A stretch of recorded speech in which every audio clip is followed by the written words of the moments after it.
Mesdames et messieurs les jurés, oubliez tout ce que vous avez déjà pu voir à la télévision ou au cinéma. Aujourd'hui, il n'y aura pas de témoins surprises, pas de nouveaux suspects de dernière minute, et personne ne fera de révélation choc à la barre. Parce que cette affaire est très simple.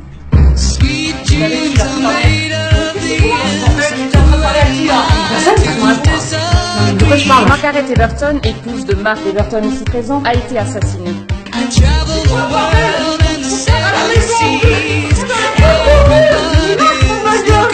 Margaret était un très bon professeur, adoré par ses élèves. Mais Margaret trompait son mari. Pourquoi c'était pour te faire plaisir?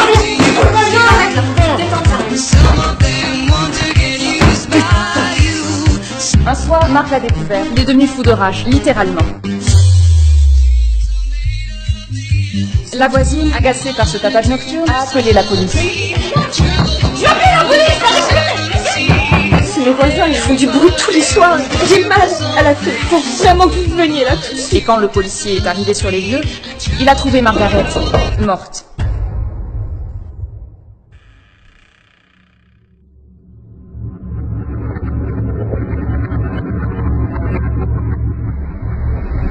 C'est aussi simple que ça. Merci. Maître, c'est à vous.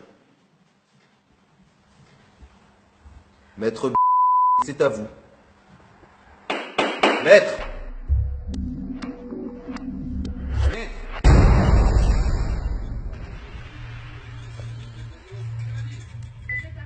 Conseiller Everton, vous devez le perdre.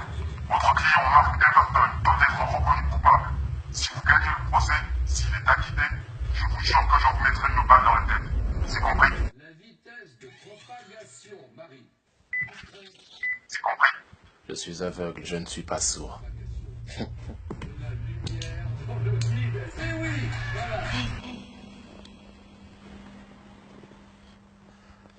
Oui? Eh bien, vous ne faites pas votre introduction? Non. Très bien, alors continuez, madame la procureure. J'espère que vous savez ce que vous faites. J'appelle à la barre mademoiselle Moine, la voisine qui a appelé la police ce soir-là. Vous allez céder au chantage et perdre le procès. Vous avez peur J'ai l'air d'avoir peur de mourir. Vous avez surtout l'air en manque. Qui avez-vous vu entrer chez madame Everton ce soir-là? Ça fait 4 mois que je le dis. Combien de temps je vais devoir attendre encore? Monsieur Everton, pensez que votre maître chanteur est impliqué dans l'affaire? Non, c'est manifestement quelqu'un qui aimait beaucoup la victime et qui est persuadé que mon client est bel et bien son meurtrier. Et comme vous êtes son avocat, il vous déteste sûrement autant qu'il déteste votre client. Ce soir-là, après avoir appelé la police. Il est probablement ici en ce moment même. On cherche donc quelqu'un qui vous déteste ici. Ça réduit pas vraiment le nombre de candidats. Je veux dire quelqu'un d'autre que Mark Everton qui aurait pu commettre ce meurtre? Non. Vous devrez donc trouver le maître chanteur tout en gagnant le procès. Je te rappelle que je suis aveugle. Ah, parce qu'avant d'être aveugle, vous utilisiez vos yeux ou votre tête? Je n'ai pas d'autres questions. Acte 1, la voisine. Vous avez déclaré avoir vu Mark rentrer chez lui ce soir-là. Vous l'avez vu de dos ou de face? De dos. Alors comment pouvez-vous être sûr que c'était lui? L'accusé a reconnu lui-même être rentré chez lui à cette Il y a heure-là. différentes manières de reconnaître quelqu'un de dos. Sa démarche, sa carrure, sa taille. Sa taille. Oui, sa taille. Je vous l'ai mis à 1m90 du sol. Comme vous faites plus d'1m90, grâce à ça, vous saurez que vous êtes au milieu de votre salon. Merci qui? Vous pensez donc être capable de déterminer la taille approximative de quelqu'un à vue de nez? Vous sauriez alors voir qui dans cette salle d'audience fait plus d'1m90, par exemple? Est-ce que toute la salle pourrait se lever, s'il vous plaît? Quels sont ceux qui font plus d'1m90? Dernière rangée, le garçon à la 13e place en partant de la gauche. 5e rang, première place à droite. Et la jeune femme tout devant à droite, elle doit faire plus d'1m90 grâce à ses talons. Elle a bon? Elle a bon. Autant pour moi. Merci. Plus que 3 maîtres chanteurs potentiels. Et c'était votre seule question?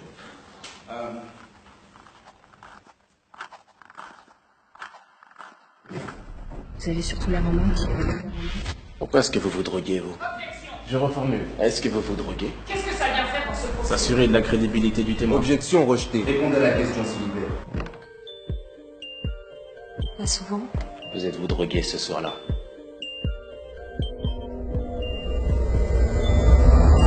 Oui. Mais c'était après avoir appelé la police. Votre déposition s'arrête au moment où vous avez appelé la police. Qu'avez-vous fait après? Après vous être drogué. Je me suis endormie. Vous êtes endormi. Mon client déclare être sorti de l'appartement après la dispute, sans sa femme seule, pour ensuite remonter et la trouver morte. Margaret! Margaret! Qu'en pensez-vous? Je vous ai dit tout ce que je savais. Je vous crois, mais vous, avez-vous confiance en votre mémoire sous l'emprise des stupéfiants? Rien ne nous dit que vous ne vous êtes pas drogué au point de ne plus avoir conscience de ce que vous faites. Rien ne nous dit que vous n'êtes pas sorti de chez vous après que le mari soit sorti. Vous n'êtes pas allé voir cette satanée voisine qui vous tape sur les nerfs à se disputer avec son imbécile de mari tous les soirs et qu'à cause des drogues, vous ne vous souvenez de rien.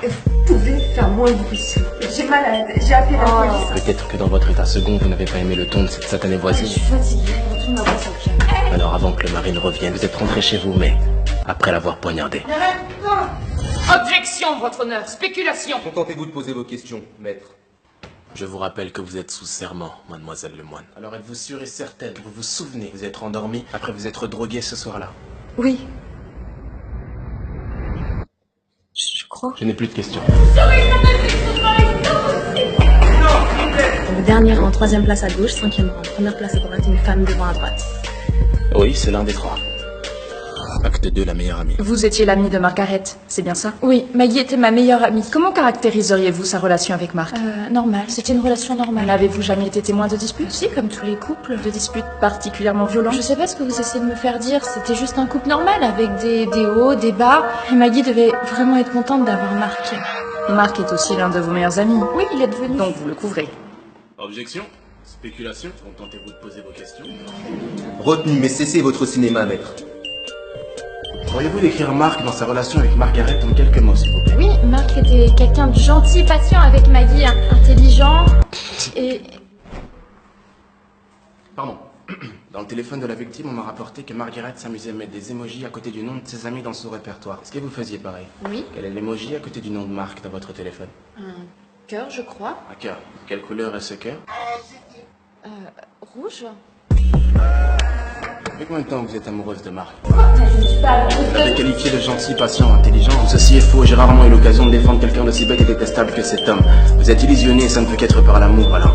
Vous étiez jalouse? Non. Est-ce que ça vous aide de voir avec elle? Mais Ça devait pas être simple. Elle était aimée de tout le monde et en plus par l'homme que vous aimez. n'était pas aimé. Vous avez appris qu'elle le trompait. C'est juste Vous étiez que- jalouse de votre meilleure amie, C'est juste- amoureuse de son mari. Merci. Ici, c'est ce que vous avez fait. Maintenant, ils vont croire qu'elle ment pour me couvrir parce qu'elle est amoureuse de moi. Non, regardez les jurés.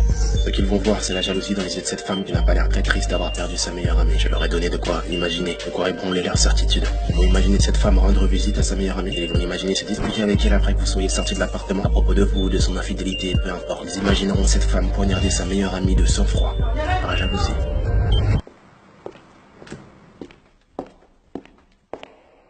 Plus que 2 maîtres chanteurs potentiels. Vous en avez éliminé un sur les 3? La femme du premier rang. Et la jeune femme, elle doit faire plus d'1m90 grâce à ses talons. Ça peut pas être elle, j'ai entendu ses talons. Ah oui, évidemment. Ah, me regarde pas comme ça. Acte 3, le policier. Vous êtes le policier arrivé en premier sur les lieux. Alors je n'aurai qu'une question à vous poser. Qu'avez-vous vu? J'ai vu cet homme au-dessus du corps de la victime, un couteau plein de sang dans la main droite. Il venait de retirer la lame du corps inerte de Maggie.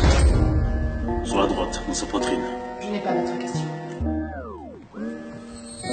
Êtes-vous sûr que Margaret... Excusez-moi, j'ai des petits problèmes de vue. Non, vous voyez ce que je veux dire? Parce que moi, non. Êtes-vous sûr que Margaret était déjà morte lorsque vous êtes arrivé? Oui. Peut-être que si vous aviez réagi rapidement, que si vous lui aviez appliqué les premiers soins... Qui vous me prenez? J'ai tenté d'arrêter le saignement, mais il est déjà trop tard. Est-ce que vous pensez que si vous aviez été plus rapide, vous auriez peut-être pu le J'aurais pas pu être plus rapide. Je connais mon job et vous le savez Vous très avez bien. pris combien de temps? Moins de 3 secondes. J'ai ouvert un tiroir, pris une serviette et appuyé sur la La blessure. moindre hésitation lui aurait été fatale. J'ai dit que j'ai mis moins de 3 secondes. 3 secondes. 3 secondes! J'ai ouvert le tiroir et pris la serviette en moins de 3 Vous secondes. avez ouvert les tiroirs et pris la serviette sans hésitation. Sans la moindre hésitation! Comment saviez-vous dans quel tiroir était la serviette? Parmi tous les tiroirs, vous avez ouvert le seul qui contenait une serviette, et sans la moindre hésitation. Vous deviez bien connaître son appartement. Alors c'était donc vous la mort.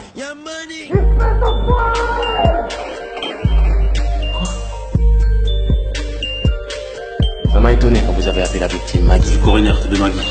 Évidemment que vous étiez le premier policier sur les lieux, vous étiez déjà caché quelque part à vous rhabiller dans les meubles. Qu'est-ce que vous pensez de mes déductions? N'importe quoi! Pourquoi vous êtes resté? Vous écoutiez la dispute, vous vouliez vous assurer qu'elle ne dise pas votre nom?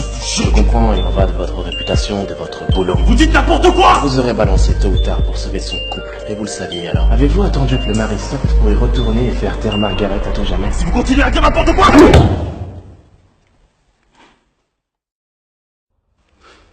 Je n'ai plus de questions. Acte Acte 4, le maître chanteur. Il me reste une personne à appeler à la barre, votre honneur. Alors j'aimerais faire venir... Enfin, vous voyez ce que je veux dire, parce que moi non. L'homme assis au 5e rang, première place à droite.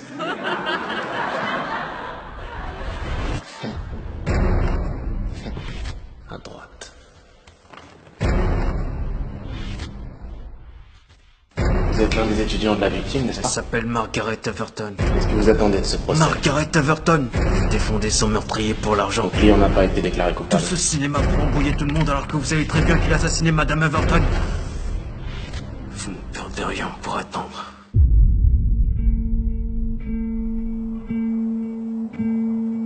Avez-vous envisagé l'éventualité que Margaret Everton se soit suicidée? Quoi? Elle venait de perdre son mari et bientôt ses amis, sa réputation. C'était votre professeur, vous l'imaginez forte et intelligente, mais peut-être qu'elle était assez vulnérable pour se donner la mort. Vous allez beaucoup Elle était trop déjà loin. infidèle, elle aurait très bien pu être faible.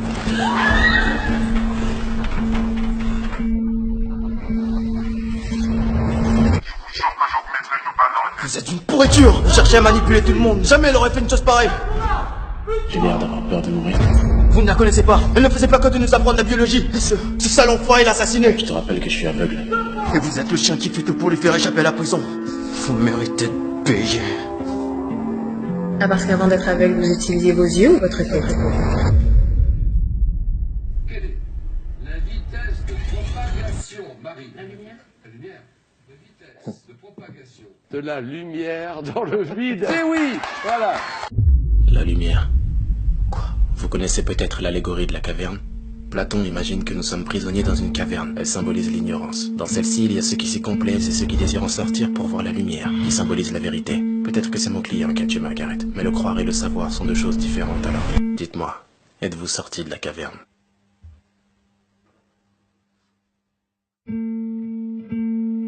Bouge pas. Reste tranquille. Acte 5, les jurés.